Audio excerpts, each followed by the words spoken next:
তো জিয়াউর রহমান বিএনপির জন্য একটা অ্যাসেট ফ্রম দিস পার্সপেক্টিভ, যে হি ওয়াজ এ ম্যান যে মিলিটারি থেকে আইসা উনি গণতন্ত্র তৈরি করলেন।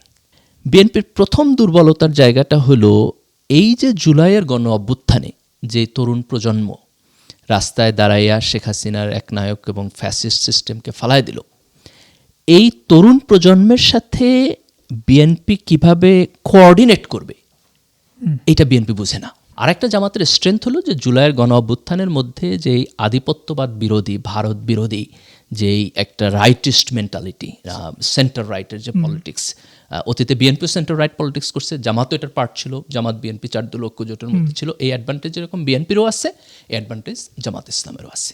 জামাত এই যে ক্যাডার ভিত্তিক দল এবং একটা সংগঠিত দল, এটার যেমন একটা সুবিধা হলো সে ভালোভাবে অপারেট করতে পারে, এটার আবার একটা অসুবিধা হলো যে সে সংখ্যাগরিষ্ঠ জনগণের সাথে ওইভাবে কানেক্টেড না যেভাবে আওয়ামী লীগ বা বিএনপির মতো দল কানেক্টেড।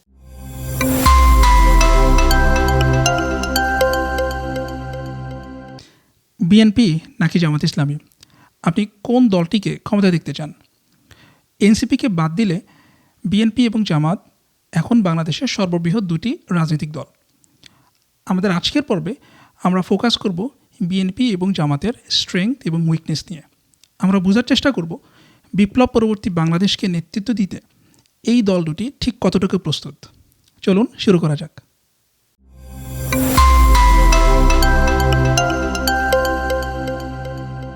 বাংলাদেশের এখন সবচেয়ে বড় পলিটিক্যাল পার্টি বিএনপি অফকোর্স, এবং আমরা সবাই মানে জেনারেল পারসেপশন হচ্ছে হ্যাঁ বিএনপি ক্ষমতায় আসতেছে, এবং আমিও মনে করি হয়তো এখন আজকে যদি ভোট হয় হয়তো বিএনপি অনেক ভালো করবে আর কি, ডিপেন্ডিং অন এনসিপি এবং জামাত ইসলামী তাদের স্ট্র্যাটেজি বা বিএনপির খুব ভালো করার কথা। তো যাই হোক, বিএনপি এবং জামাত ইসলামী এখন বাংলাদেশের সবচেয়ে বড় দুইটা পার্টি। তো আমরা এতক্ষণ পর্যন্ত যা বললাম, ফার্স্ট আমরা বলছি যে হ্যাঁ জুলাইয়ের আকাঙ্ক্ষা হচ্ছে নেক্সটে কোনো যাতে ফ্যাসিস্ট গভর্নমেন্ট, আবার একটা গভর্নমেন্ট যাতে ফ্যাসিস্ট হইতে না পারে, কোনো ডিকটেটর হাসিনার মতো একটা ডিকটেটর যাতে আবার না আসে, এটা হচ্ছে জুলাইয়ের আকাঙ্ক্ষা।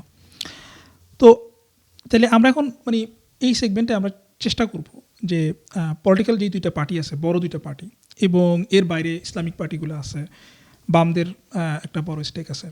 সো এখন আপনার কাছে কী মনে হয় যে এই পার্টিগুলা ইন জেনারেল কতটুকু রেডি? বাট আমরা যদি স্পেসিফিক ওয়ান বাই ওয়ান যাই পার্টি, বিএনপি দিয়ে আমরা স্টার্ট করি, তাহলে বিএনপির স্ট্রেংথ এবং উইকনেস নতুন বাংলাদেশটাকে রিবিল করার জন্য বা লিড দেওয়ার জন্য বিএনপির স্ট্রেংথ এবং উইকনেস আপনি আসলে কী দেখেন? স্ট্রেংথ দিয়ে আমরা that's a very very good point. আমি আগে স্পেসিফিক পার্টিতে যাওয়ার আগে তোমার ভূমিকার জায়গায় একটু আসি। সেটা হলো আমরা যেরকম করে বলতেছি যে আমরা যদি একটা ভালো গণতান্ত্রিক সিস্টেমে যাইতে চাই এবং ফ্যাসিবাদ না আসুক এটা চাই, তাহলে যেরকম করে আমার নির্বাচন ব্যবস্থা ভালো করা দরকার, আবার তার পাশাপাশি মানুষের ভোটিং প্যাটার্ন এবং তার কনসাসনেস দরকার। এখানে কিন্তু আরেকটা জিনিস আমরা মিস করছি, সেটা হলো আমাদের ভালো পলিটিক্যাল পার্টিস দরকার, তাই না? পলিটিক্যাল পার্টি তো একটা ইনস্টিটিউশন, তার ভিতরে একটা ইনস্টিটিউশন, তার একটা সিস্টেম আছে। তো সেখানে আমাদের ভালো পলিটিক্যাল পার্টিস দরকার। সাধারণত আমরা যদি গণতান্ত্রিক ওয়ার্ল্ডে দেখি তোমার 2টা বা 3টা বড় পার্টি থাকে, সব জায়গায় স্ট্রং, তাই না, মোরাললেস। তো আমাদের 2টা বা 3টা ভালো পলিটিক্যাল পার্টিস দরকার। এটা যদি আমরা বিল্ড আপ না করতে পারি তাহলে কিন্তু আমরা ভালো গণতান্ত্রিক সিস্টেম পাবো না। তো এখানেও আমাদেরকে চোখ দিতে হবে। তো বাংলাদেশের যেটা পার্টিগত প্যাটার্ন, আমরা 91 ইলেকশন যদি দেখি তাহলে বাংলাদেশের বড় পার্টি ছিল 4টা, যারা সিগনিফিক্যান্ট অ্যামাউন্ট অফ ভোট পাইছে। 91 বিএনপি জিতলো, বিএনপির পরে সেকেন্ড ছিল আওয়ামী লীগ, থার্ড ছিল খুব সম্ভবত জাতীয় পার্টি ভোটিং প্যাটার্ন দিকে, এবং ফোর্থ হচ্ছে জামাত ইসলামী। তো এই 4টার মধ্যে খুব ইন্টারেস্টিং হলো আওয়ামী লীগ তখন নিষিদ্ধ পার্টিতে পরিণত হয়েছে এবং ফ্যাসিবাদী সিস্টেমের মধ্যে দিয়ে আসে মোরাললেস পলিটিক্যাল স্পেকট্রাম থেকে গন। আওয়ামী লীগের ফেরত আসাটা বলবি রিয়েলি চ্যালেঞ্জিং এবং ডিফিকাল্ট জিনিস। আমরা একটা লম্বা সময়ের জন্য ধরে নিতে পারি যে আওয়ামী লীগ সিনের বাইরে। আর জাতীয় পার্টি ইজ দ্য সেম, তাই না? জাতীয় পার্টির 2টা প্রবলেম হয়েছে। একটা প্রবলেম হলো যে 90 তার ক্ষমতা থেকে পড়ার পরে তার ভোট পাইছে, একটা আঞ্চলিক দল হিসেবে টিকেছিল, কিন্তু একটা ন্যাশনাল পলিটিক্যাল পার্টি বলতে যেটা মিন করে সেই ডেভেলপমেন্ট জাতীয় পার্টির কখনো হয় নাই। এবং সেকেন্ড হলো তারা ওভার দ্য টাইম ডেক্লাইনের দিকে গেছে। এবং থার্ড হলো এই গত 16 বছর তারা আওয়ামী লীগের সুবিধাভোগী ছিল, তার ফলে তারা মোরাললেস হারিয়ে গেছে, তাই না? ডিরেক্ট সুবিধাভোগী ছিল, জাতীয় পার্টি সিস্টেম থেকে চলে গেল। তাহলে আমাদের মূলত পলিটিক্যাল পার্টি রইল 2টা, একটা হলো বিএনপি এবং আরেকটা হচ্ছে আমাদের জামাত ইসলামী, যারা ইসলামিস্ট পলিটিক্যাল পার্টি। এবং তার সাথে এখন আমরা, তুমি পারফেক্টলি বলছো যে আমরা এখন একটা থার্ড ডেভেলপমেন্ট দেখতে পাইতেছি, ছাত্রদের মধ্যে থেকে তারা নতুন পলিটিক্যাল পার্টি করবে এবং এনসিপি তারা করছে, এবং গণঅভ্যুত্থানের মধ্যে দিয়ে আরও একটা দুইটা পলিটিক্যাল নন পলিটিক্যাল প্ল্যাটফর্ম হয়েছে, তোমার আপ বাংলাদেশ হয়েছে নতুন, তারপর হচ্ছে ইনকলাব ফাংশন করতেছে। তো তরুণদের রাজনৈতিক আকাঙ্ক্ষা আছে। এর পাশাপাশি এর আগে ছোট নতুন পার্টির মধ্যে হচ্ছে তোমার গণ অধিকার আছে, এবি পার্টি আছে, এগুলো আর হচ্ছে এই চারটা পার্টির বাইরে দুইটা পোল বাংলাদেশে আছে যারা খুব পপুলার, ভোটে আগানো না কিন্তু পোল হিসাবে স্ট্রং। একটা পোল হলো বামপন্থী পোল। তুমি ধরো সিপিবি এবং অন্যান্য বামপন্থী রাজনৈতিক দল যদি দেখো তাহলে তারা, হ্যাঁ, গণসংহতি, তারা হচ্ছে একটা পোল। তোমার পপুলারিটির দিক দিয়ে কম কিন্তু টু সাম এক্সটেন্ট কিছু কিছু জায়গায় পাওয়ারফুল। বামদের একটা অংশ আমরা আওয়ামী লীগের মধ্যে দিয়ে পতনে পড়তে দেখছি, তাই না? তোমার জাসদ, হাসানুল্লাহ কিনু, রাশেদ খান মেনন, তারা আওয়ামী লীগের সুবিধাভোগী ছিল, ওই গভর্নমেন্টের পার্ট ছিল, 14 দলীয় জোটে ছিল। তো তারাও আওয়ামী লীগের সাথে সাথে রাজনৈতিক সিন থেকে হারাই গেছে। আবার গণসংহতির মতো কিছু গ্রুপ এখনও রাজনীতিতে রেলেভেন্ট আছে। আর আরেকটা ডান দিকে যে ডানপন্থী রাজনৈতিক দল আছে, এদের মধ্যে জামাত ইসলাম তুলনামূলকভাবে অধিক পপুলার, কিন্তু আরও রাজনৈতিক দল আছে যারা এখন পর্যন্ত ভোটে তাদের শেয়ার অনেক বেশি না, কিন্তু সমাজ এবং বিভিন্ন জায়গায় তাদের পাওয়ার আছে। তাহলে আমাদের দুই দিকে স্ট্রং পোল আছে, বাম এবং ডান। সেন্টার পলিটিক্সে আওয়ামী লীগ কিছুটা সেন্টার লেফট পলিটিক্স করছে, এখন সেন্টার লেফট পলিটিক্সের জায়গাটা ফাঁকা। বিএনপি সেন্টার রাইট পলিটিক্স করছে, কিন্তু বিএনপি এখন সেন্টার লেফটে একটু একটু করে যাইতেছে। সে আরও সেন্টার লেফটে যাবে কিনা এটা টাইম আমাদেরকে বলে দিবে। জামাত একদিকে ডানপন্থী, মানে ইসলামপন্থী রাজনৈতিক দল, কিন্তু সে কিছুটা সেন্টার রাইটের দিকে রাজনীতি করতে চায়। অতীত আমরা দেখছি, যেমন বিএনপির সাথে সে জোট করছে। তাহলে বিএনপির সাথে জোট করাটাকে তুমি ক্লিয়ারলি বলতে পারো যে জামাতের সেন্টার রাইটে মুভ করা। অথবা এখন আমরা রিসেন্ট যদি ঘটনা দেখি, জামাত ইসলাম যেভাবে সমাজের অন্যান্য অংশের সাথে এঙ্গেজ হইতে চাইতেছে, এটাও তার সেন্টার রাইট পলিটিক্স করা একটা জায়গা। এনসিপি যেখানে দাঁড়ায় আছে, এটাও একটা সেন্টার রাইট পজিশন, তাই না? বিএনপি এর মধ্যে একটু বামে, কিন্তু still BNP centre right politics করা পার্টি। আমাদের সামনে দেখতে হবে সে কোন দিকে যায়। তো এটা হচ্ছে আমাদের ওভারঅল সিনারিও। এখন আমি যদি খুব স্পেসিফিকলি আসি বিএনপির জায়গায়, যে বিএনপি আসলে কোন জায়গায় দাঁড়ায় আছে। প্রথম হলো বিএনপি একটা পারপাস সার্ভ করতেছে খুব এক্সট্রাঅর্ডিনারিলি। সেটা হলো এটা একটা বড় পার্টি, এস্টাবলিশড পার্টি, লম্বা সময় তারা রাজনীতি করতেছে। 91 থেকে আমরা পুরা গণতান্ত্রিক প্রক্রিয়ার মধ্যে তাদেরকে পাইছি। তার ফলে কনসিস্টেন্টলি ভালো করে তার ক্ষমতায় আসছে, দুইবার তারা ক্ষমতায় আসছে। গণতান্ত্রিক আন্দোলন সংগ্রামে ছিল, লম্বা সময় হাসিনার বিরুদ্ধে তারা সংগ্রাম করছে। তো প্রথম যে পারপাসটা তারা সার্ভ করতেছে সেটা হলো যে আওয়ামী লীগের পতনের মধ্য দিয়া আমাদের এইখানে একটা কমপ্লিটলি পলিটিক্যাল ভ্যাকুয়াম হয় নাই। কারণ BNP as a party exist করার কারণে, বিএনপি যদি পার্টি হিসাবে এক্সিস্ট না করতো তাহলে কিন্তু আমরা একটা পলিটিক্যাল ভ্যাকুয়াম পাই, অথবা যদি উইক থাকতো, অথবা প্রচন্ড পরিমাণ যদি জাতীয় পার্টির মতো যদি উইক হয়ে যেত, তাহলে কিন্তু আমরা গ্রাসরুট পর্যায়ে যদি তার কানেকশন না থাকতো, হাসিনা 16 বছরে যদি বিএনপি অনেক উইক হয়ে যাইতো, তাহলে এখন একটা ভ্যাকুয়ামটা অনেক একটা প্রচন্ড ভ্যাকুয়াম। এবং সাধারণত যে কোনো সমাজে যদি রাজনৈতিক ভ্যাকুয়াম হয় তাহলে এটা পূরণ করা কঠিন, সেখানে কেওয়াস হয়। আমরা অনেকগুলো দেশে কিন্তু দেখছি, তাই না? যেমন ধরো যে ইরাকে যখন আমেরিকা আগ্রাসন করলো, সাদ্দামের পতনের পর সেখানে পলিটিক্যাল ভ্যাকুয়াম হয়েছে, তাই না? সেম সিরিয়াতে আমরা দেখতেছি, আফগানিস্তানে, তো অনেকগুলো জায়গায় আমরা দেখছি। তো সেই জায়গা থেকে বাংলাদেশে বেটার যে বাংলাদেশে পলিটিক্যাল ভ্যাকুয়ামটা ওইভাবে হয় নাই। তার কারণ হলো এখানে বিএনপি বড় পার্টি হিসেবে আছে, জামাত ইসলাম বড় পার্টি হিসেবে আছে। তো এটা হচ্ছে আমি বলবো যে বিএনপির প্রথম স্ট্রেংথ, যে তারা পলিটিক্যাল ভ্যাকুয়ামটা ক্রিয়েট হইতে দেয় নাই, এবং তার টিকে থাকার কারণেই আমরা একটা স্টেবল ডেমোক্রেসির কন্টিনিউশন আমরা দেখতে পাইতেছি। So that's point number 1। Point number 2 হলো বিএনপির দুইটা এক্সট্রাঅর্ডিনারি লেগাসি আছে, যেটা খুব অসাধারণ। প্রথম লেগাসি হলো জিয়াউর রহমানের, যেটা আমি 72 সংবিধান, বাংলাদেশের ইতিহাসের জায়গা থেকে দেখা, যে শেখ মুজিবুর রহমান সাহেব উনি তো বাংলাদেশের 69, 68, 69-এর যে রাজনীতি, 70-এর নির্বাচন, 71-এর মুক্তিযুদ্ধ, তারপর 72 থেকে ওনার যেই সরকার, এই পুরোটা সময়ে বাংলাদেশ রাষ্ট্রের যে জন্ম প্রক্রিয়া তার সাথে উনি ওতপ্রোতভাবে জড়িত, তাই না? Awami League as a party ওতপ্রোতভাবে জড়িত। He was the hero for that time. কিন্তু আনফর্চুনেটলি ওনার হাত দিয়াই আমরা 75-এ একটা গণতান্ত্রিক সিস্টেমের ডেথ দেখলাম, একটা মৃত্যু দেখলাম, এবং উনি একটা একদলীয় বাকশালীয় শাসনের দিকে গেছেন। কন্ট্রাস্ট টু দ্যাট আমরা যদি জিয়াউর রহমানকে দেখি, তাহলে জিয়াউর রহমানের উত্থানই হইল এই ক্যাওয়াটিক সিচুয়েশনের সেভিয়ার হিসাবে। উনি স্টেবিলাইজ, স্টেবিলাইজ করলেন। সিস্টেমকে স্ট্যাবলাইজ, উনি আর্মিকেও স্ট্যাবলাইজ করছেন, উনি গণতান্ত্রিক সিস্টেমকে স্ট্যাবলাইজ করছেন। উনি আসছেন ক্যান্টনমেন্ট থেকে উর্দি পড়া লোক, তাই না? প্রথমে যখন উনি ক্ষমতা আসছেন একই সাথে উনি আর্মিরও চিফ ছিলেন, আবার এইদিকে উনি সরকারও চালাইতেছেন। কিন্তু ডাউন দ্য রোড উনি কিন্তু ডেমোক্রেসিতে গেলেন, উনি দল করলেন, উনি ভোট দিলেন, নির্বাচন দিলেন, আওয়ামী লীগকে নিয়ে আসলেন, কাইন্ড অফ পুনর্বাসন করলেন। পুনর্বাসন। That was a good thing, আমি বলবো না যেটা ব্যাড থিং ছিল। That was a very good, that's a very from a Democratic point of Democratic point of view, good না ব্যাড, মানে এটা Democratic point of view is good. Right. মানে তার পরের কনসিকুয়েন্স কি, দ্যাটস এ ডিফারেন্ট থিং। কিন্তু from a Democratic point of view that is a good thing. আমার system যখন ডেভেলপ করবো তখন তো ভালো ডেমোক্রেটিক সিস্টেম ডেভেলপ করতে হবে। তো জিয়াউর রহমান বিএনপির জন্য একটা অ্যাসেট ফ্রম দিস পার্সপেক্টিভ, যে হি ওয়াজ এ ম্যান, যে মিলিটারি থেকে আইসা উনি গণতন্ত্র তৈরি করলেন। তো 4 বছর ক্ষমতায় থেকে উনি একটা পার্টি তৈরি করলেন, যে পার্টি বাংলাদেশে দীর্ঘ সময় গণতান্ত্রিক প্রক্রিয়া কন্ট্রিবিউশন করতেছে।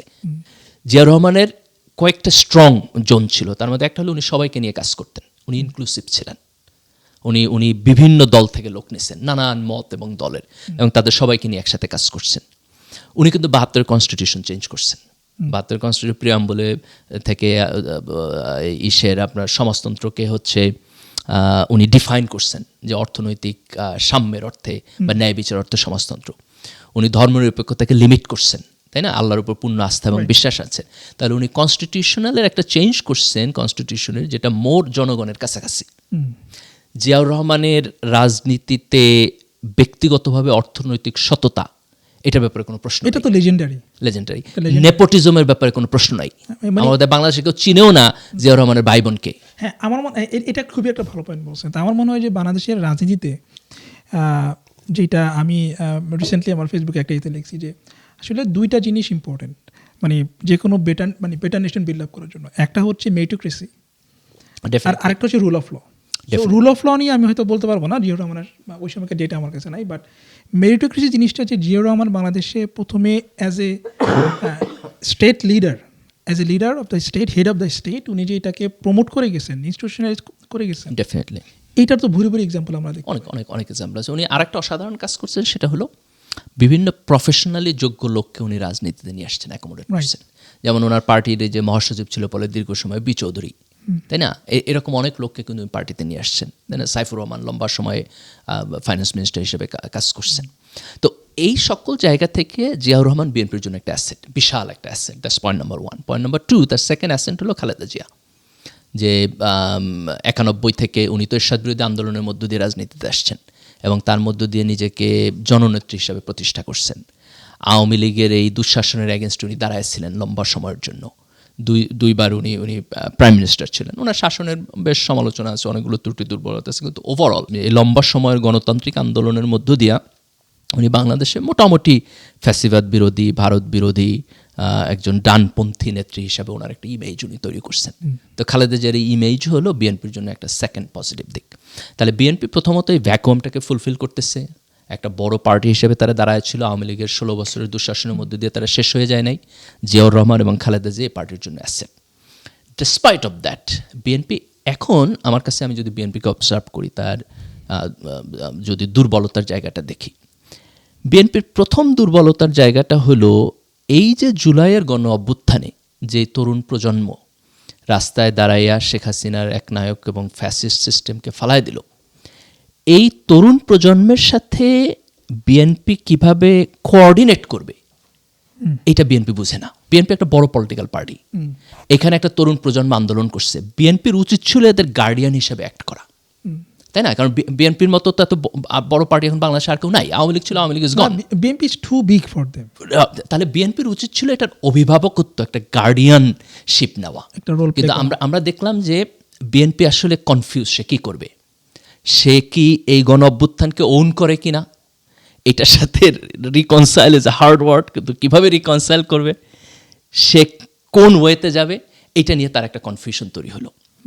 সেই কনফিউশনটাকে সে সমাধান করলো কিভাবে? সে সমাধান করলো, সে বলতেছে যে আওয়ামী লীগের পতন হয়েছে, এখন আমাদের একটা দ্রুত নির্বাচনের মধ্য দিয়া হচ্ছে পরের সরকারে যাওয়া উচিত, এবং নির্বাচিত সরকার আসলেই আমরা সকল সমস্যার সমাধান করে ফেলবো। তুমি খেয়াল করবা যে বিএনপি যদি এখন 5টা কথা বলে, 5টা কথার মধ্যে 3টা কথা হলো নির্বাচন। এখন নির্বাচন চাওয়া দোষের না, তার কারণ হলো গণতান্ত্রিক সিস্টেম শুরু হয় নির্বাচন দিয়া, দ্যাটস ট্রু। কিন্তু প্রশ্ন হলো যে এই যে আমি প্রশ্নটার মোকাবেলা করতেছি যে আমি একটা আধিপত্যবাদী ফ্যাসিস্ট সিস্টেমের মধ্যে ছিলাম, আমার প্রথম কনসার্ন হলো যে আমি এমন একটা সিস্টেম বিল্ড করি যাতে করে এই আধিপত্যবাদ এবং ফ্যাসিবাদ আবার না আসে। বিএনপি এই প্রশ্নে যথেষ্ট ইন্টারেস্ট না দেখাইয়া, যথেষ্ট এমফেসাইজ না দিয়া সে বলতেছে আমি নির্বাচন দিয়ে শুরু করি। তাহলে নাগরিক হিসাবে আমার প্রশ্ন আসে যে আমি যেটা নিয়ে টেনশন, যেটা নিয়ে আমার কনসার্ন যে আবার ফ্যাসিবাদ আসবে কিনা, এটা নিয়ে কি বিএনপির কনসার্ন আছে কি নাই? বিএনপি কীভাবে এটা সমাধান করতে চায়? বিএনপি সমাধান করতে চায় কি যে নির্বাচনের মধ্যে দিয়ে আমি গেলেই, হাসিনাও তো নির্বাচনের মধ্যে দিয়ে আসছে, রাইট, তা হাসিনাও তো নির্বাচনে ছিল এর শুরুতে, থাকার পর তো সে কমিটমেন্ট রাখে নাই।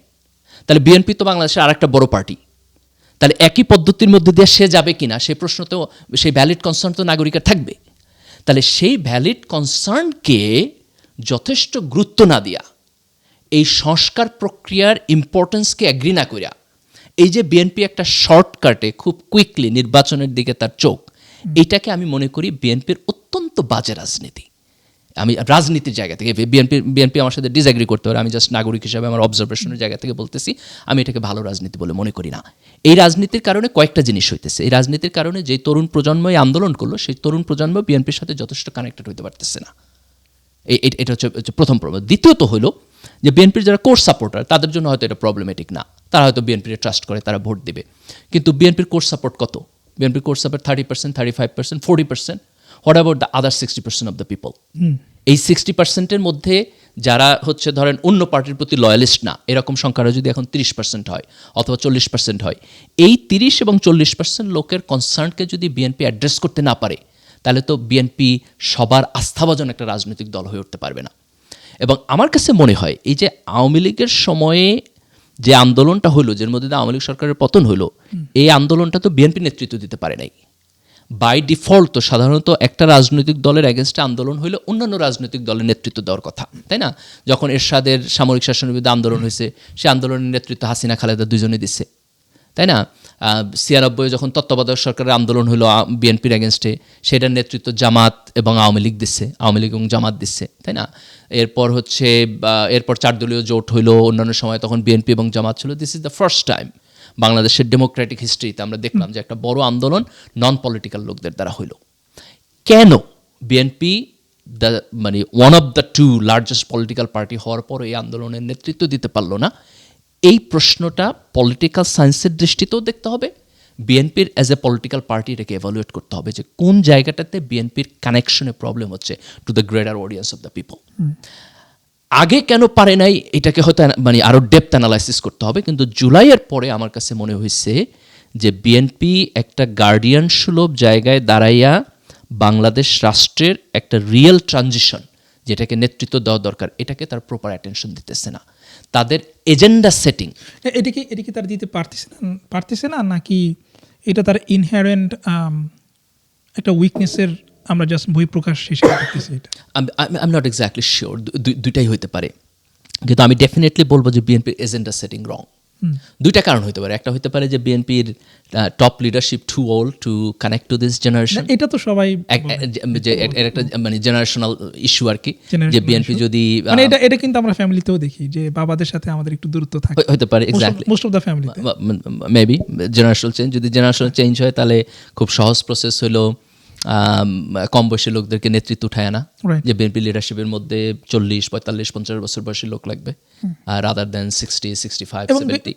কিছু মানে বেশ প্রমিজিং লিডারশিপ আমি দেখি ইয়াংদের মধ্যে, মানে বিএনপিতে অল্প কিছু হইলো আছে অফকোর্স আছে, they are not in the like top face না, পার্টির ফেস না, তাদেরকে পার্টির ফেস এবং ডিসিশন মেকিং আনতে হবে।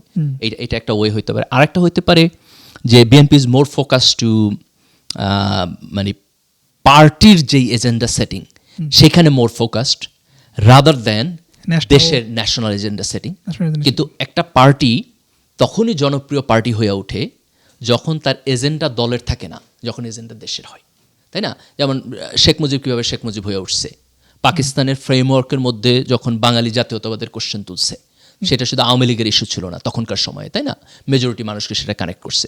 জিয়াউর রহমান কীভাবে জিয়াউর রহমান হয়ে উঠছে, যখন বাংলাদেশের লিডারশিপের ভ্যাকুয়াম হয়েছে, যখন গণতন্ত্র ছিল না, তখন সে মাল্টি পার্টি ডেমোক্রেটিক সিস্টেম তৈরি করছে, তাই না? বিএনপি প্রায় রেফারেন্স বলে বহুদলীয় গণতন্ত্রের জনক।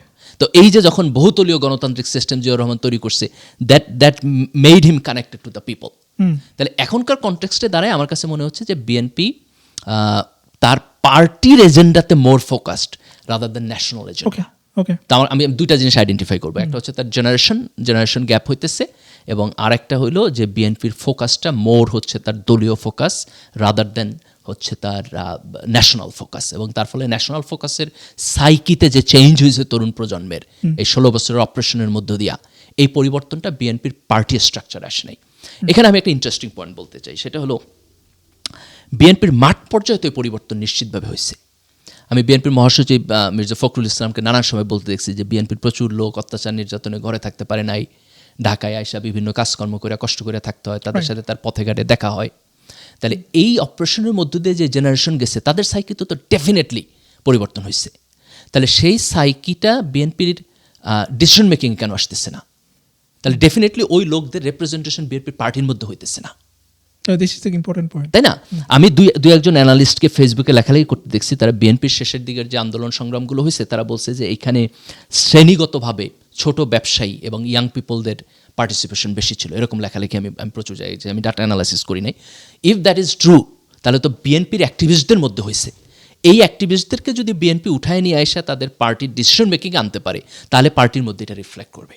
তা আমার কাছে মনে হয় বিএনপির টপ লিডারশিপ সামহাও এই পরিবর্তন প্রক্রিয়ার মধ্যে দিয়ে যায় নাই, যায় নাই, অথবা তারা এখন ব্লাইন্ডেড বাই নতুন অপরচুনিটির সময় তারা ন্যাশনাল ইন্টারেস্টকে যথেষ্ট এমফেসাইজ দিতে পারতেছে না, যেই কারণে এটা রিফ্লেকশন হইতেছে না। কিন্তু মানে এটা আমার কাছে একটা খুব পাজলটা হইল যে পুরো বাংলাদেশ হাসিনার 16 বছরে যে অভিজ্ঞতার মধ্য দিয়ে গেছে, বিএনপি যেহেতু একটা বড় দল, তাহলে এই দলের সাপোর্টার, কর্মী, অ্যাক্টিভিস্ট তারাও নিশ্চয়ই একই অভিজ্ঞতার মধ্যে, তারা তো ডিফারেন্ট অভিজ্ঞতা তো না, এবং তারা বিরোধী দল হিসেবে প্রথম অত্যাচার নির্যাতনের শিকার হয়েছে। তাইলে পরে আমরা কেন দর্শক হিসাবে আমাদের কাছে মনে হয় যে তরুণ প্রজন্মের সাইকি এবং বিএনপির সাইকির মধ্যে পার্থক্য আছে? এটা তো হওয়ার কথা না। তাহলে একমাত্র কারণ হইতে পারে যে বিএনপির ডিসিশন মেকিং প্রসেসে তার নিজের কর্মী সমর্থকদের ইনপুট রিফ্লেক্ট হইতে পারে না। ওই কর্মীর যে গত 16 বছর ঘরে থাকতে পারে নাই, ওই কর্মীর যে মিছিলে যায় পুলিশের বাড়ি খেয়েছে, ওই কর্মীর যারা উঠায় নিয়ে গুম করে ফেলছে।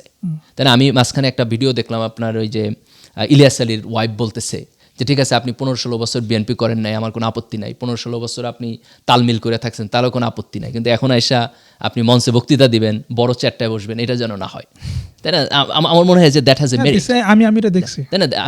আমার মনে হয় যে এই বক্তব্যের মেরিট আছে, কারণ আমার কাছে এটা একটা পাজল যে BNP has a share to the main stream people, তাই না? বিএনপি কনসিস্টেন্টলি 30-35% ভোট পায়।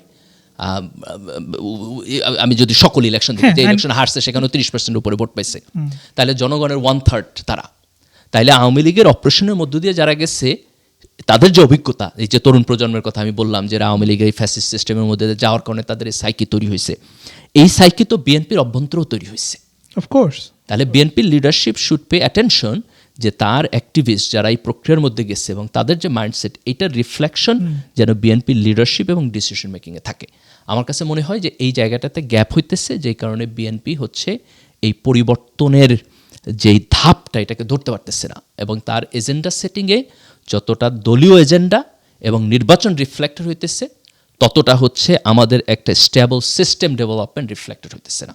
এখানে আমার বোধহয় একটা জিনিস আমাকে বলতে হবে, সেটা হলো বিএনপি কিন্তু একটা খুব ভালো কাজ করছিল, সেটা হচ্ছে বিএনপি 31 দফা একটা কর্মসূচি দিছে এর আগে, এবং এটা কিন্তু আওয়ামী লীগ যখন ক্ষমতায় তখন দিছে। 31 দফার মধ্যে কিছু পরিবর্তনের জিনিস আছে, কিছু সংস্কারের জিনিস আছে, কিছু কিছু জায়গায় সব কোয়ালিটেটিভ বলে দিচ্ছে, খুব স্পেসিফিক প্রপোজাল দেয় না, কিন্তু 2-1টা স্পেসিফিক প্রপোজাল আছে। তো বিএনপি যদি যেই মোটিভেশন থেকে 31 দফা দিচ্ছে, তারা যদি এখন এই জায়গায় আসে যে এই মোটিভেশনটা সংখ্যাগরিষ্ঠ জনগণের মধ্যে আছে এবং জুলাইয়ের গণ অভ্যুত্থানের মধ্যে এই পরিবর্তনের আকাঙ্ক্ষা বাস্তবায়ন হয়েছে, তাহলে কিন্তু বিএনপির পক্ষে কানেক্ট করা ইজি হয়। কিন্তু আমার কাছে মনে হচ্ছে যে এই কানেকশনটা গ্যাপ হইতেছে, and that is making a serious threat to BNP. যে বিএনপি বড় দল হইলেও তার ভবিষ্যৎ পলিটিক্যাল সাকসেস আমার কাছে মনে হয় অনেকাংশে ডিপেন্ড করবে এই তরুণ প্রজন্মের সাথে সে কীভাবে কানেক্ট করতেছে। কারণ এখন যার বয়স 25 বছর, সে কিন্তু বাংলাদেশে আরও বহুদিন ভোটার, তাই না? the generation will hear for many Many years. many years Many এবং years. তার ফলে তার সাইকে ইজ ইম্পর্টেন্ট। ওকে হ্যাঁ ঠিক আছে, তাহলে আমরা যদি এখন বিএনপি থেকে আমরা যদি জামাত ইসলামীতে শিফট করি, জামাত ইসলামী বিএনপির মতো একই ধরনের একটা প্রসেসের মধ্যে দিয়ে গেছে। তারা লম্বা টাইম বিএনপি যত অপারেশনের শিকার হয়েছে তারাও শিকার হয়েছে, অপারেশনের শিকার হয়েছে। এবং জামাত ইসলামীর অ্যাক্টিভিটিস বা জামাত ইসলামীর স্ট্রেংথ বা উইকনেস, এই জিনিসটাকে আপনি কীভাবে দেখবেন? তাদের মানে যদি আমরা পিন পয়েন্ট করি যে ওকে তার স্ট্রেংথ 1 2 3, তার উইকনেস 1 2 3। জামাত মানে টেকনিক্যালি থার্ড লার্জেস্ট পার্টি ছিল বাংলাদেশে, তাই না? বিএনপি আওয়ামী লীগ দুইটা পার্টিকে যদি আমরা ধরি, তার পরের পজিশন জাতীয় পার্টিতে একটু একটু আউট হয়ে গেছে এবং বিএনপির সাথে জোট করে তারা ক্ষমতায় হয়ে গেছে একটা সময় এবং তার দুজন মন্ত্রী ছিল। এবং আওয়ামী লীগের গত 16 বছরে তারা প্রচণ্ড অত্যাচার নির্যাতন নিষ্পেষণের শিকার হয়েছে। তারা কোথাও হচ্ছে তাদের পার্টি অফিসে যাইতে পারে নাই, প্রচুর লোককে ধরে নিয়ে গুম করে ফেলছে, মেরে ফেলা হয়েছে, তাদের লিডারদের ট্রাইব্যুনালে মানে এক ধরনের ভুয়া বিচারের মধ্যে দিয়ে ফাঁসি দেওয়া হয়েছে। তো তারা একটা বড় ট্রাজিক এপিসোড অতিক্রম করে তারপর এখন রাজনীতির জায়গায় আসছে এবং এখন তারা গণতান্ত্রিক রেসপেক্ট পাইতেছে, স্পেস পাইতেছে। জামাত এখন বাংলাদেশের একটা বড় রাজনৈতিক দল হিসাবে বাংলাদেশে তারা মিছিল মিটিং করতে পারতেছে, তাদের কথা বলতে পারতেছে। That's a very wonderful contribution এবং সিচুয়েশন আমি বলবো। বিএনপির চাইতে জামাত একটা জায়গায় অ্যাডভান্টেজে আগায় আছে গণ অভ্যুত্থানের ব্যাপারে, সেটা হলো যে ছাত্র দলের চাইতে শিবিরের এই গণ অভ্যুত্থানে মোর অ্যাক্টিভ পার্টিসিপেশন ছিল। শিবিরের সাদিক কায়েম ঢাকা ইউনিভার্সিটির সভাপতি ছিল তখন, সেই গণ অভ্যুত্থানের one of the main character, is one of the very very central character. তো তার ফলে এই শিবিরের তরুণ প্রজন্মের পার্টিসিপেশনের কারণে আমার কাছে মনে হয় যে জামাত এই গণ অভ্যুত্থানটাকে বেটার রিড করতে পারতেছে এবং গণ অভ্যুত্থানের মধ্য দিয়ে কনস্টিটিউশনের যে পরিবর্তনের যে আকাঙ্ক্ষা সেটাকে বেটার অ্যাড্রেস করতে পারতেছে। যে কারণে সংস্কার প্রস্তাব যেগুলো গভর্নমেন্টের দিক থেকে আসছে আমি দেখতেছি তার অনেকগুলো সংস্কার প্রস্তাবের সাথে জামাত তুলনামূলকভাবে বেটার অ্যালাইন্ড এবং তারা এই পরিবর্তনটাকে ওয়েলকাম করতেছে। তো এটা আমার কাছে মনে হচ্ছে যে কন্টেম্পোরারি জায়গায় জামাতের জন্য এটা সবচেয়ে ভালো জিনিস। এবং সেকেন্ড হলো যে আওয়ামী একটা জিনিস একটু জোট করি, তার মানে হচ্ছে আপনি কি মানে আমরা যদি কম্পেয়ার করি বিএনপির সাথে, যে বিএনপি ইয়াংদের সাথে বিএনপির যেই আপনি যেটা বললেন যে এবং যেটা অ্যাপারেন্টলি মানে হচ্ছে যে একটা কাইন্ড অফ এ ডিসকানেকশন আছে, ইটস নট এ বাইনারি, হয়তো তাহলে রিলেটিভলি হয়তো জামাত ইসলাম, আমি মনে করি জামাত ইসলামের বেটার কানেকশন আছে, they can read this mind better. এবং okay so in terms of leadership আমরা তো দেখি যে জামাত ইসলামের লিডারশিপে যারা আছে, না আমি এক বাই এক প্রথম মানে আমার কাছে মনে হচ্ছে এটা একটা অ্যাডভান্টেজ যে গণ অভ্যুত্থানের সাথে তারা মোর কানেক্টেড হইতেছে, এটা ভালো। এবং তারা অনেক দিন পরে ওপেন এনভায়রনমেন্টে তাদের পলিটিক্যাল অ্যাক্টিভিটিস করার সুযোগ পাইতেছে। কিন্তু জামাতের কয়েকটা এখানে টেকনিক্যাল ইস্যু আছে। একটা হচ্ছে আমরা যখন বিএনপির সাথে জামাতকে কম্পেয়ার করব, আমরা যদি প্রিভিয়াস স্ট্যাটিস্টিক্স দেখি তাহলে জামাত কখনোই আওয়ামী লীগ বা বিএনপির সমান ভোট পায় নাই। না আমরা ধরুন কম্পেয়ারের জায়গাটাতে আমরা যাই, বাট আপনি যদি জামাতের স্ট্রেংথটা শেষ করেন দেন আমরা উইকনেস দেখবো যে ওকে জামাতের উইকনেসটা কি আছে। না আচ্ছা, কমপ্লিটলি অ্যাগ্রি, কিন্তু এটা আমাদের মাথায় রাখতে হবে যে আওয়ামী লীগ চলে যাওয়ার পর আমরা এখন বিএনপি জামাতকে কম্পেয়ার করতেছি, কিন্তু প্রিভিয়াস ভোটিং প্যাটার্নে কিন্তু জামাত কখনোই আওয়ামী লীগ বিএনপি সমপর্যায় ছিল না, তাই না? আওয়ামী লীগ বিএনপি 35-40% ভোট পাইছে, জামাতের হাইয়েস্ট ভোট আমার বোধ হয় 10-12%। লাস্ট ইলেকশন 91 ইলেকশনে বোধ হয় 12%-এর মতো ভোট পাইছে, 10 বা 12% হবে, এটা ছিল তার হাইয়েস্ট ভোট। কাজেই ওইখানে আমরা কম্পেয়ার, এখন তো আওয়ামী লীগ চলে যাওয়ার কারণে একটা শূন্যতা তৈরি হয়েছে, সেখানে জামাতের একটা প্রসপেক্ট তৈরি হয়েছে। তো আমরা স্ট্রেংথের দিক থেকে আমি প্রথম স্ট্রেংথ বললাম গণ অভ্যুত্থানের সাথে সে বেটার কানেক্টেড। জামাতের সেকেন্ড স্ট্রেংথ হলো যে জামাত তুলনামূলকভাবে অনেক অর্গানাইজড পলিটিক্যাল পার্টি, যেহেতু জামাতের ইন্টারনাল সিস্টেম হচ্ছে কিছুটা ক্যাডার বেসড বামপন্থী সংগঠনের মতো। আওয়ামী লীগ বা বিএনপির মতো গণসংগঠন রিক্রুটমেন্ট পদ্ধতি তার নাই। সে খুব সিস্টেম্যাটিকলি রিক্রুট করে একটা ট্রেনিং, পড়াশোনা, কিছু মোরাল রেগুলেশন, এইটার মধ্যে দিয়ে ধীরে ধীরে ধাপে ধাপে সে তার জনশক্তি তৈরি করে। তার ফলে জামাত অনেক বেশি অর্গানাইজড পলিটিক্যাল পার্টি। তার সেন্ট্রাল যে চিন্তা এবং আদর্শ সেটা তার কর্মী সমর্থকদের মধ্যে যে রিফ্লেকশন, এই রিফ্লেকশনটা তুলনামূলকভাবে অন্যান্য পার্টির চেয়ে বেটার হয়। তাহলে এটা জামাতের সেকেন্ড স্ট্রেংথ। থার্ড স্ট্রেংথ হলো যে জামাতের একটা ইন্টারনাল ফাইন্যান্সিয়াল সিস্টেম আছে, যে সে যে টাকা পয়সা কালেকশন করে তার লোকদের কাছ থেকে, এটা হচ্ছে পার্টির নিচু থেকে উপরের দিকে যায়। যে তার কর্মী সমর্থক এবং অন্যান্য শুভাকাঙ্ক্ষীরা টাকা দিচ্ছে, এই টাকাটা একটু একটু করে উপরে যায়, তাহলে পার্টির একটা নিজস্ব ফাইন্যান্সিয়াল সিস্টেম আছে। Financial mechanism. আওয়ামী লীগ বা বিএনপির মতো পলিটিক্যাল পার্টির এরকম না, এটা মূলত হচ্ছে বড় শিল্পপতি লোকেরা হচ্ছে এখানে ইনভেস্ট করে, তারা টাকা পয়সা দেয়। তো লোকেরা যখন বড় লোকেরা ইনভেস্ট করে তখন তো এখান থেকে সে আবার টাকা উঠায় নিতে চাইবে, রিটার্ন নিতে চাইবে। তার ফলে ওই পলিটিক্যাল ইকোনমির মধ্যে এক ধরনের দুর্বৃত্তায়ন হয় সিস্টেমের কারণে। তো সেটা জামাত ইসলামের ক্ষেত্রে হয় না। জামাত ইসলাম তুলনামূলকভাবে এই কারণে মোর অনেস্টভাবে এটা সার্ভ করতে পারে। তো আমি এটাকে একটা খুব বড় স্ট্রেংথ বলে মনে করি, স্পেশালি বাংলাদেশে যেখানে দুর্নীতি আমাদের, মানে আমরা যদি শুধু দুর্নীতি বন্ধ করে দিতে পারি তাহলে আমাদের জাতীয় উন্নয়ন এবং অগ্রগতি কিন্তু অনেক দূর পর্যন্ত বেড়ে যাবে। তো সেই জায়গায় জামাত ইসলাম একটা ইউনিক পলিটিক্যাল পার্টি, যেটা বাংলাদেশের কিছু বামপন্থী সংগঠনেরও এরকম স্ট্রাকচার আছে, যেখানে তাদের ওন ফাইন্যান্সিয়াল সিস্টেম আছে এবং তার ফলে তার লিডারশিপ মোর অনেস্টলি পারপাস সার্ভ করতে পারে। যেমন জামাত ইসলামের 2জন মিনিস্টার ছিল, তারা খুব অনেস্টলি হচ্ছে 2001-এর যে গভর্নমেন্ট ছিল সেখানে পারপাস সার্ভ করছে। বিএনপির মিনিস্টারদের মধ্যে অনেকে একেবারে জামাতের মতো ভালো অনেস্ট পার্সন ছিল, যেমন এম কে আনোয়ার ছিল, সে অত্যন্ত অনেস্ট পার্সন ছিল, আমি তার ব্যাপারে কখনো নেগেটিভ কোনো বক্তব্য শুনি নাই। আবার ওইখানে করাপশন করছে এরকম লোকও ছিল, যাদের নামে বিভিন্ন পার্সেন্টেজ দিয়ে নিকনেম হয়েছে, এরকম পলিটিক্যাল লিডার ওই মন্ত্রিসভায় বিএনপির ওইখানে ছিল। তো এটা এটা এটা এই যে করাপশন না করা এবং অনেস্টলি যেই পারপাসটা সার্ভ করা, এটা আমি জামাতের একটা স্ট্রেংথ বলে মনে করি। আর একটা জামাতের স্ট্রেংথ হলো যে জুলাইয়ের গণ অভ্যুত্থানের মধ্যে যেই আধিপত্যবাদ বিরোধী, ভারত বিরোধী যেই একটা রাইটিস্ট মেন্টালিটি, সেন্টার রাইটের যে পলিটিক্স, অতীতে বিএনপি সেন্টার রাইট পলিটিক্স করছে, জামাতও এটার পার্ট ছিল, জামাত বিএনপি 4 দল ঐক্য জোটের মধ্যে ছিল। এই অ্যাডভান্টেজ যেরকম বিএনপিরও আছে, এই অ্যাডভান্টেজ জামাত ইসলামেরও আছে। তো এটা আমার কাছে মনে হচ্ছে তার স্ট্রেংথের জায়গা। এবার আমি যদি উইকনেসের জায়গায় যাই, উইকনেসের কয়েকটা জায়গা, একটা জায়গা হলো যে জামাত কখনোই এত বড় পলিটিক্যাল পার্টি ছিল না যারা 30-40% ভোট পাইছে বাংলাদেশে। This is the first time আপনি দেখতেছেন একটা মানে একটা অপরচুনিটির মধ্যে এসে দাঁড়াইছে যে জামাত হয়তো the second largest political party হয়ে যেতে পারে, তাই না? মিরাকল ঘটলে ইলেকশনে জিতাও যেতে পারে, মানে বাট প্রিভিয়াস স্ট্যাটিস্টিক্স আমাদেরকে বলে যে জামাত এতটা বড় পলিটিক্যাল পার্টি ছিল না। তো এটা আমি তাদের বলবো প্রথম উইকনেস। সেকেন্ড উইকনেস হলো জামাত এই যে ক্যাডার ভিত্তিক দল এবং একটা সংগঠিত দল, এটা যেমন একটা সুবিধা হলো সে ভালোভাবে অপারেট করতে পারে, এটার আবার একটা অসুবিধা হলো যে সে সংখ্যাগরিষ্ঠ জনগণের সাথে ওইভাবে কানেক্টেড না যেভাবে আওয়ামী লীগ বা বিএনপির মতো দল কানেক্টেড। তাই না? বাংলাদেশের যে কোনো গ্রামে গঞ্জে গেলে আপনি দেখবেন যে বিএনপি বা আগে আওয়ামী লীগ যেটা ছিল, তারা একেবারে সাধারণ জনগণের মধ্যে ব্লেন্ড ইন, তাদের লিডারশিপ পাওয়ার স্ট্রাকচারে তারা পার্ট, এলাকায় তারা স্থানীয় এবং প্রভাবশালী ব্যক্তি। তো জামাত ইসলামের স্ট্রাকচারের মধ্যে এটা কিছু কিছু এরিয়াতে আছে যেখানে জামাত কনসিস্টেন্টলি ভোটে যেতে, কিন্তু সব জায়গায় এখন পর্যন্ত জামাত ইসলামের এই ডেভেলপমেন্টটা হয় নাই এবং এটা অনেকটা তার নেচারের সাথে অনেক সময় কনফ্লিক্টও করে। যেহেতু সে খুব একটা সিস্টেমেটিক ওয়েতে কোয়ালিটি মেনটেন করে তার লোক তৈরি করে, তো এই লোকেরা সমাজের সাথে যেভাবে নর্মাল পলিটিক্যাল লোকেরা কানেকশন করে ওই লিডারশিপ কোয়ালিটির মধ্যে এবং ট্রেনিংয়ের মধ্যে দেশে বড় হয় না। তো তার ফলে এইখানে জামাতের একটা গ্যাপ আছে। অ্যান্ড দেন আমার বোধ হয় যে আরেকটা বড় প্রশ্ন হবে 71। যদিও আওয়ামী লীগ যেহেতু 71-এর যেই চেতনা, এটাকে প্রচণ্ডভাবে অ্যাবিউজ করার কারণে মানুষের মধ্যে একটা নেগেটিভ পারসেপশন তৈরি হয়েছে।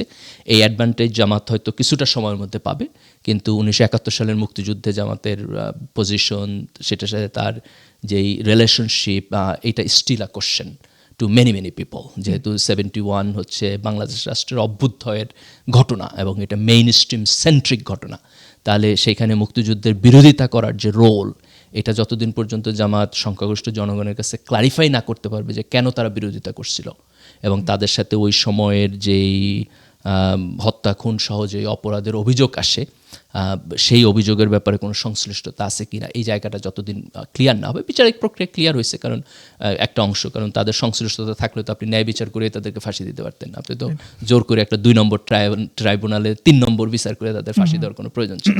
কিন্তু 71-এর মুক্তিযুদ্ধে তাদের যে পজিশন এবং রোল, আমার বোধ হয় সেটার ব্যাপারে জনগণের মধ্যে প্রশ্ন আছে, লেজিট প্রশ্ন আছে, আওয়ামী লীগের রাজনীতির বাইরে দাঁড়ানো।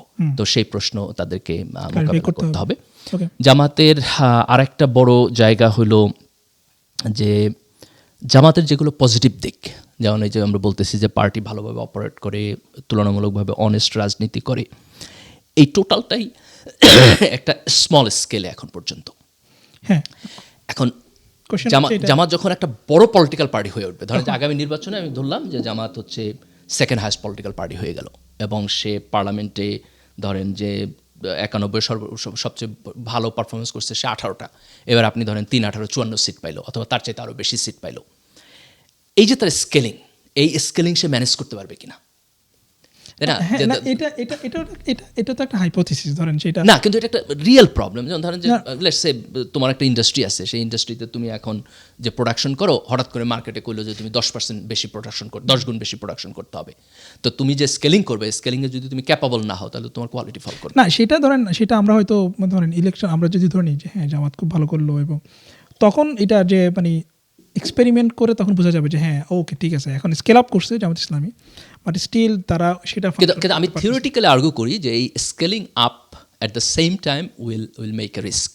সে রিস্ক ফ্যাক্টর জামাত কীভাবে ট্যাকেল করবে এটার উপর অনেক কিছু ডিপেন্ড করবে। তো মানে আমি বলতে চাই সেটা আমি এগ্রি করি, মানে এটাকে আমি একটা উইকনেস হিসেবে ক্যাটাগরাইজ করতে চাই, যে জামাত যখন এই জিনিসটাতে সামনের দিকে আগাবে তখন সাথে সাথেই এই রিস্কটার মধ্যে পড়বে এবং রিস্কটা তাকে ব্যালেন্স করতে হবে। দেন অ্যানাদার উইকনেসের কোশ্চেন অথবা চ্যালেঞ্জের কোশ্চেন আমি যদি বলি, তাহলে হলো বাংলাদেশে যে বড় দুইটা পার্টি অপারেট করছে এখন পর্যন্ত, আওয়ামী লীগ এবং বিএনপি, এরা দুজনে কিন্তু সেন্টারে রাজনীতি করছে। বামপন্থীরা কখনোই বাংলাদেশে পপুলার হয় নাই ভোটে, আবার এক্সট্রিম ডানপন্থীরাও কিন্তু বাংলাদেশে কখনোই পপুলার হয় নাই, সেন্টার রাজনীতি করছে।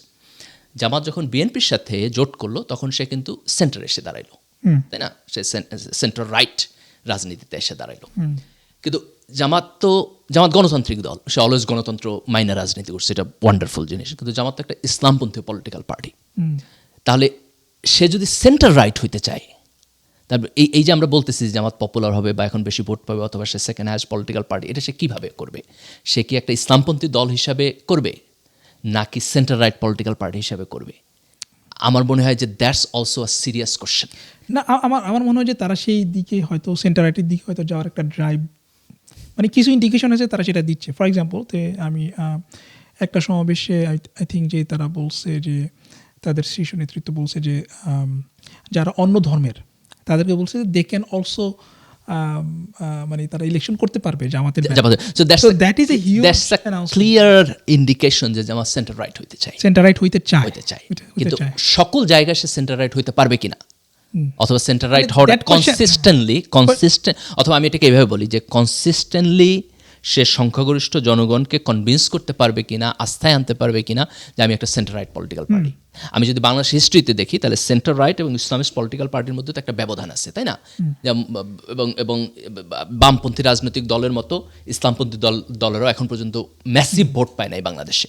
তো জামাত যখন ম্যাসিভ ভোট পাওয়ার দিকে যাবে তখন কি সে সেন্টার রাইট পার্টি হিসাবে লোকদেরকে আপিল করবে না ইসলামপন্থী দল হিসাবে সে ওই করবে, নাকি এটার মাঝামাঝি একটা মিক্সড মডেলে যাবে? আমার মনে হয় যে সেই প্রশ্নের সমাধান করাটা জামাত ইসলামের জন্য একটা বড় challenge. How they solve this challenge, এটা বাংলাদেশের রাজনীতিকে অনেকটা আমার বোধ হয় যে সামনের দিনে এটা একটা বিরাট ইম্প্যাক্ট থাকবে। তবে জামাতের ব্যাপারে দুইটা স্টেটমেন্ট ব্যাপারে আমার কোনো মানে আমি মোরাললেস আন্ডারস্ট্যান্ড করি জামাতের রাজনীতি যেভাবে আন্ডারস্ট্যান্ড করি। একটা হলো যে জামাত কনসিস্টেন্টলি ডেমোক্রেটিক পার্টি।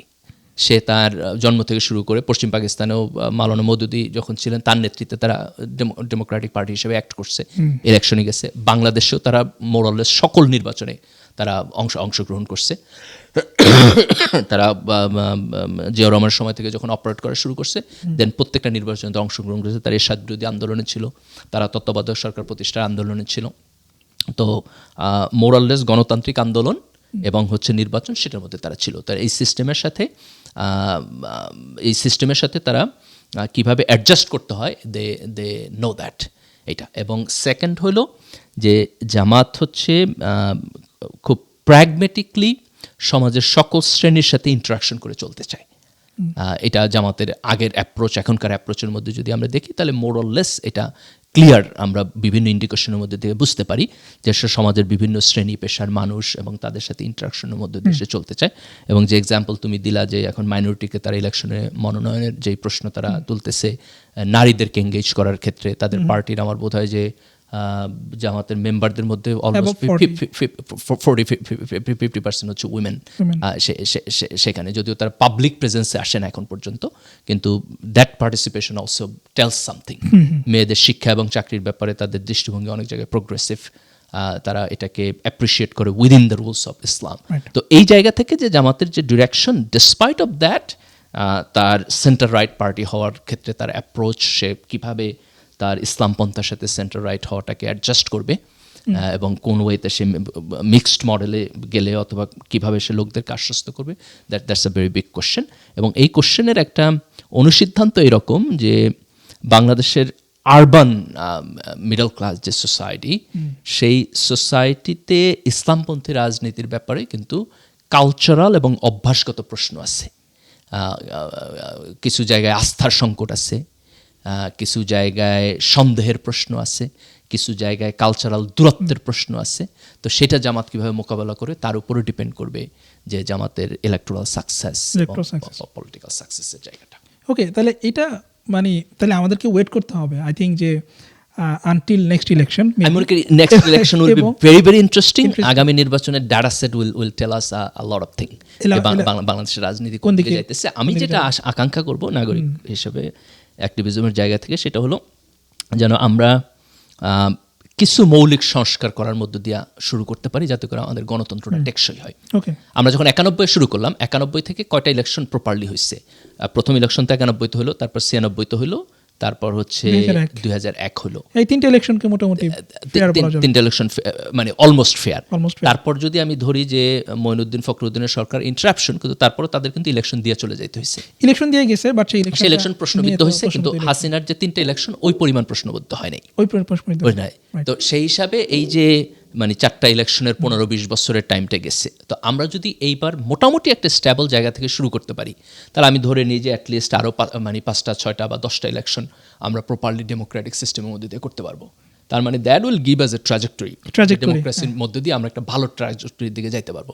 এবং আগামী ইলেকশন তখন আমাদেরকে যদি 2-3টা স্ট্রং পলিটিক্যাল পার্টির এমার্জের প্রসিডিউরের মধ্যে দিয়ে আমরা যাই, যে বিএনপি যদি তার এই ত্রুটি দুর্বলতা কাটায় উঠতে পারে, জামাত যদি আর একটু সেন্টার রাইট পলিটিক্যাল পার্টি হয়ে উঠতে পারে, তরুণ প্রজন্মের আরও নতুন পলিটিক্যাল পার্টি যদি আসে, তারা যদি একজন আরেকজনের সাথে কম্পিটিশন করে, পলিটিক্যাল ইনস্টিটিউশন ভালো হয় এবং আমরা কনস্টিটিউশনে কিছু মডিফিকেশনের মধ্য দিয়ে একটা স্টেবল সিস্টেম তৈরি করতে পারি, তাহলে আমরা মনে করি যে আমরা একটা 40-50 বছরের একটা ডেমোক্রেটিক যাত্রার মধ্যে দিয়ে যাইতে পারবো। এবং এটা কিন্তু একটা স্টেবল ডেমোক্রেটিক সিস্টেম এখনকার সময়ের জন্য, ডেভেলপমেন্টের জন্য অত্যন্ত ভালো একটা সিস্টেম। মানে খুব ক্লিয়ারলি কিন্তু এরশাদের শাসনামলে 91 থেকে যখন আমরা ফ্রি মার্কেট ইকোনমির মধ্যে ঢুকলাম, এবং বাংলাদেশে কিন্তু ডেভেলপমেন্ট হয়েছে শিক্ষায়, চিকিৎসায়, তারপর হচ্ছে বিভিন্ন জায়গায় রাস্তাঘাটের উন্নয়ন, গ্রাম পর্যায়ে মানুষের উন্নয়ন, সারা দুনিয়াতেও পরিবর্তন হয়েছে, আমরাও তার বেনিফিট পাইছি। বাংলাদেশে এই যে ডেভেলপমেন্টটা ডেমোক্রেটিক পিরিয়ডে হয়েছে, আমরা যদি একটা আনইন্টারাপ্টেড ডেমোক্রেসির মধ্যে দিয়ে যাইতে পারি, তাহলে আমি মনে করি যে এই ডেভেলপমেন্টটা খুবই আমাদের জন্য ভালো হবে, পজিটিভলি হবে। এবং এই মোমেন্টটাকে আমাদের ওই শুরুর মোমেন্ট হিসেবে চিন্তা করা উচিত। Let fix something, this and that in a way, so that আমরা এই প্রসেসের মধ্যে দিয়ে যাইতে পারি। এবং এখানে এই পলিটিক্যাল পার্টিগুলোর মধ্যে মিউচুয়াল রেসপেক্ট আসতে হবে এবং একজন আরেকজনের শত্রুতার জায়গাটা কমায় আনতে হবে, যাতে করে আমরা একটা প্রপার সিস্টেমের মধ্যে দিয়ে একটা নর্ম মাইনে আমরা অপারেট করতে পারি।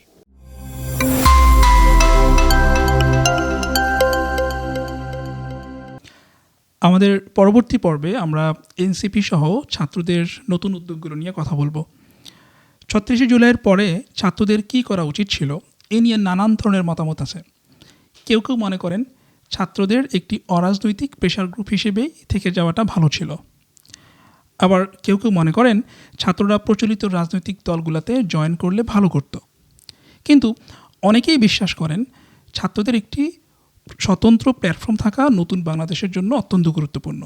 এই বিষয়গুলো নিয়ে আমরা বিস্তারিত আলাপ করব আমাদের পরবর্তী পর্বে। দেখার আমন্ত্রণ রইল।